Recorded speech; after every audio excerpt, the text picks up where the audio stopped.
So hi and welcome back to this another episode with me Ashur. इस video में हम बात करने वाले हैं एमबीए इन फाइनेंस के बारे में। मैं लास्ट 3 साल से पोल डालती हूँ that most preferred specialisation as per my audience and I think हर साल सबसे ज़्यादा प्रेफर्ड स्पेशलाइजेशन जो है वो आती है एमबीए इन फाइनेंस। पहला रीजन स्टूडेंट को ये लगता है यार फाइनेंस करने के बाद it will be more of a desk job, right, which is not correct, right. दूसरी चीज पैसा बहुत है, which is absolutely correct, right. तीसरी चीज यार अपॉर्चुनिटीज है तो वो भी है, बट मैं आपको कंप्लीट इन डेप्थ नॉलेज दूंगी इस वीडियो में। So watch this episode, let's start. अगर आप एक एमबीए एस्पिरेंट हो, आपने कैट दिया है, जैट दिया है या फिर कोई एंट्रेंस एग्जाम नहीं दिया, परसेंटाइल कम है, ज्यादा है और आप कॉलेजेस की रियलिटी जानना चाहते हो दैट जो प्लेसमेंट क्लेम कर रहे हैं वो सही में है या नहीं, मार्केटिंग हो, फाइनेंस हो या फिर एचआर हो, ये सारे सवालों के जवाब आप ले सकते हो। नीचे एक प्रोफाइल एनालिसिस फॉर्म दिया है, उसको फिल करके आप डिटेल्स ले सकते हैं। साथ ही साथ आप कॉल और व्हाट्सएप पे भी कनेक्ट हो सकते हैं, जिसकी डिटेल्स डिस्क्रिप्शन में है। So now let's get back to the video. सबसे पहले in short what is MBA in finance all about. So मैं गूगल कर रही थी एक डेफिनेशन, तो यहाँ पे एक डेफिनेशन आती है, an MBA in finance is specialised masters of business administration degree focusing on financial management analysis and decision making. समझ में आया? आप कहोगे मैं आपकी वीडियो को देख रहा हूँ, अगर मुझे भी गूगल से ही सर्च करके बताना होता तो इसको समराइज करते हैं, राइट। शार्क टैंक देखते हो, राइट। अब शार्क टैंक में तुम्हें क्या लगता है कि इन्वेस्टर्स डिसीजन ले लेते हैं, राइट। और जब वो इन्वेस्टर डिसीजन लेते हैं तो वो आपसे आपकी बैलेंस शीट सारी चीज़ें मांगते हैं, आपके फाइनेंशियल स्टेटमेंट्स मांगते हैं। वो सारी चीज़ें कौन देखते हैं? उनकी कंपनी में जो फाइनेंस डिपार्टमेंट हैंडल कर रहे होते हैं, राइट।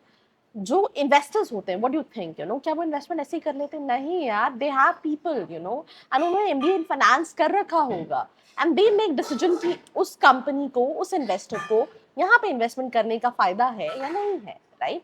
इन्वेस्टमेंट बैंकर क्या होता है? इन्वेस्टमेंट बैंकर ये होता है कि वो ये डिसीजन लेता है कि कंपनी का पैसा कहाँ इन्वेस्ट करना है जिससे हमें प्रॉफिट हो और हम अच्छा खासा प्रॉफिट अर्न कर सकें, खुद के लिए भी और कंपनी के लिए भी, राइट। अब ये कैसे करते हैं? जब आप फाइनेंशियल स्टेटमेंट को एनालिसिस कर रहे होते हो, आपके अंदर डिसीजन मेकिंग स्किल्स होती है। तो इन शॉर्ट यार, पैसे को बढ़ाने का काम होता है फाइनेंस में, राइट।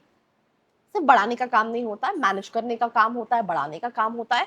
और इसमें फाइनेंशियल स्टेटमेंट वगैरह मैनेज करना, सारी चीजें करना भी पार्ट ऑफ जॉब रोल होता है। आई होप आसान भाषाओं में मैंने आपको समझा दिया होगा कि what MBA in finance all about. क्या इसके लिए मैथ्स जरूरी है? Absolutely correct. मैथ्स बहुत जरूरी है। तुम्हारा नंबर, मैं एग्जांपल दे रही हूँ, कंपनीज जो फाइनेंस के लिए स्टूडेंट्स को हायर करती है वो 10-12 ग्रेजुएशन में 60+ percentile, majority of companies 95% plus companies ask for this particular thing, because उनको लगता है जब बच्चे का खुद का नंबर अच्छा नहीं है तो how the person can be good with numbers. So that what I'm saying, you should be good with maths. So if you are good with maths, then finance is something what you can opt for. Now, if I talk about top colleges, right, there are ample of colleges, right, from Ahmedabad, Bangalore, Calcutta, SP Jain, JBIMS, colleges like, IIT. So, आपके पास बहुत सारे colleges रहेंगे, but उसके लिए तुम्हें CAT देना पड़ेगा, CAT में score करना पड़ेगा। CAT अच्छा नहीं गया तो तुम ZAT दे सकते हो, ZAT अच्छा नहीं गया तो तुम SNAP दे सकते हो, SNAP अच्छा नहीं गया तो SNAP के थ्रू, मतलब again, majority of colleges finance में जो अच्छे मिलते हैं that comes through CAT, right? Whether it's IIMs, whether it's IIT, whether it's colleges like FMS, whether it's colleges like any other top private colleges, it's CAT, right? It's not an easy task to crack because student with 100 percentile are still not able to make it. Because engineering में और medical में क्या होता है, तुमने JEE में rank 1 लाई advance में, IIT Bombay computer science engineering, but यहाँ ऐसा नहीं होता है बॉस। यहाँ पे ऐसा होता है कि कई बार रैंक 1 लाने के बाद भी नहीं कॉलेज मिलता है, because they look at your profile which is 10-12 graduation, तुम्हारा इंटरव्यू होता है, तुम्हारी क्लियरिटी, तुम क्यों एमबीए करना चाहते हो, ये सारी चीज़ों पर तुम्हें जज किया जाता है, ओवर जज किया जाता है एंड देन सेलेक्ट किया जाता है। And that's why MBA is not an easy task to crack. हर तरह के कॉलेजेस हैं, with lesser percentile, with higher percentile. तो अपनी प्रोफाइल के हिसाब से कॉलेजेस जानना चाहते हो, नीचे फॉर्म का लिंक है, नंबर है, रीच आउट करके डिटेल्स ले सकते हो। हाई सैलरी क्या है? अहमदाबाद की सैलरी है, इंटरनेशनल पैकेज है 80 लाख का, डोमेस्टिक 33 लाख एवरेज पैकेज है ए बी और सी का, SP Jain, international highest package 77 lakh का, average package 43. So if we talk about tier 1 colleges, you can expect an average package of 33 lakh. अब तुम ये मत करने लगना कि 33 लाख डिवाइडेड बाय 12 मतलब मुझे 4-5 लाख मिल रहे हैं. इसमें फिक्स होता है, वेरिएबल होता है, बहुत सारी चीजें. इस पे भी चैनल पे वीडियो बनेगी, जिसके लिए तुम्हें क्या करके रखना है, सब्सक्राइब करके रखना है. I hope you have subscribed the channel.